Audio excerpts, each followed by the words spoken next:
Hello again, everybody. It's Harry Box, the Technical Trader, and it's Thursday, October the 20th. These are the charts of the day. Some stocks that stood out today were a stock we've talked about a couple times this week, Orsis, Excellent Technologies, ORS, which as you can see has thrusted over the last 3 days in particular from under $1.50 to nearly $4. A huge move percentage-wise as volume surged. It's in this band of resistance here, and it may not be able to make any further headway, but should it open strong and take out the $4 range tomorrow, would not be shocked to see it spike up towards 5.5 or even 6 before it does pull back finally.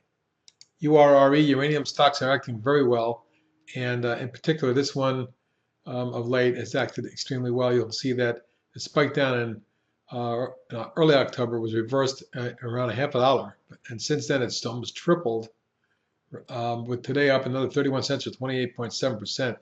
6.5 million share trade. That's the biggest volume since July. And it looks like this stock has turned it around for sure. There is resistance right up in the zone. So I'm not sure if we're going to get any follow through before we do get a pullback. There's your resistance. But should we do get a further upside, I would look for something up around 180 before it is arrested. Select Comfort SCSS. I wanted to show you the significance of this move here. You can see that over the course of the last few months, the stock had come down hard in August, ran back up a couple of times, couldn't get through the 17.5 level, rolled over hard down to retest the 12 level, has reversed sharply from 12 to nearly 20, 19.5 today. That's right up near the July high, so we may see some sort of pullback, but a spike in here could even run this into the 22, 24 zone short term. OCZ had a very good day today, up $1.06 to 20%. 6 million shares traded, and it's now up against this band of resistance, so we may not be able to get much more high headway, but the fact that it took out the declining tops here and then there indicates that this reversal day and this right-handed extended V pattern may be the beginning of an important low, and we could see this stock make its way into the high single digits, so stay tuned for a move into the 8-9 zone, potentially. NTCT, big breakaway spike up today, up 263 or 20% on 12.5 million shares. The biggest volume it's traded on an update in a year, but at least since the big early July, that down spike. Now, that spike and the beginning of that spike, along with the gap there and the previous low, comes in around the 18.25 level. So I'd be looking for an extension that takes this up towards the 17.5, 18 range short term. Shipper EXM had a nice day. As you can see, a couple days ago, or last week, it ran up sharply, backed off the declining tops line, but held the previous high here on at least 2 or 3 days lows here. So for me, when a prior high is broken and then 1, 2, 3 times tested and finally broken up through, today was a big reversal day, taking it from 267 to 3.25, closed at 320, just a nickel off the high, over 1.1 million traded. And this is a breakout day.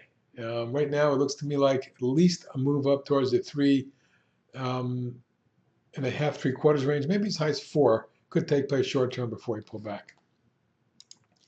AMLN Pharmaceuticals up $1.31 at almost 13%. 7.5 million traded today. That's the biggest volume since early July, and it takes it right up to this lateral price resistance line that's been several highs and lows over the last 6, 7, 8 months.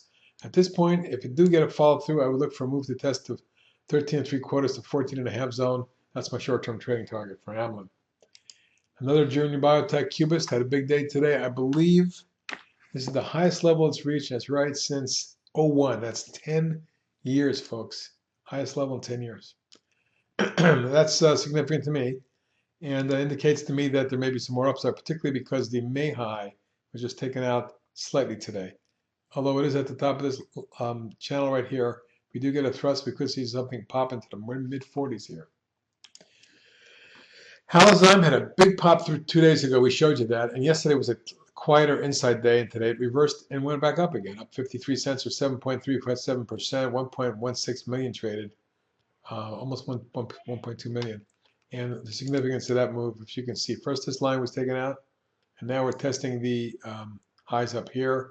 Maybe even get up into the 8.25 zone short term. We get to that, then I'm looking for 9. URI, Like the pattern, like the indicators, we broke this declining top line here. We went through the top of the channel here. We went through lateral price resistance here with a gap yesterday, and today followed through with another 90 cents or almost 4%. I'm looking for a short-term move to 27.7 a quarter to get it up to test this high before we do get any consolidation going on. XRTX is just absolutely smoking. It's gone from under 8 to nearly 14 in just the last three weeks. Big volume today of 1.5 million. That's heavy for that stock. And we're now up in a zone where there's overhead resistance coming in at the 14 range. That's probably going to be tested tomorrow. But secondary target now would have to be up around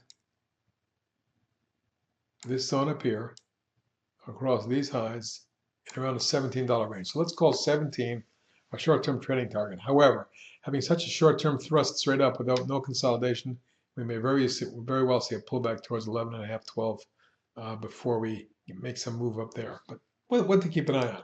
PetSmart, new all-time highs today, jumping another 88 cents or 2% on 1.3 million. But you can see when it's kind of crossed this line now and it's headed for the top of the channel around 52. Lastly today is Techelec, which had a nice pop across the declining tops line up to lateral price resistance. Secondary target up around 10.5, 3/4 will be my short-term target. And beyond that, something up around 12.5, 13. There's some ideas for today, and that's it for this week. We'll talk to you on Monday night. Have a good weekend.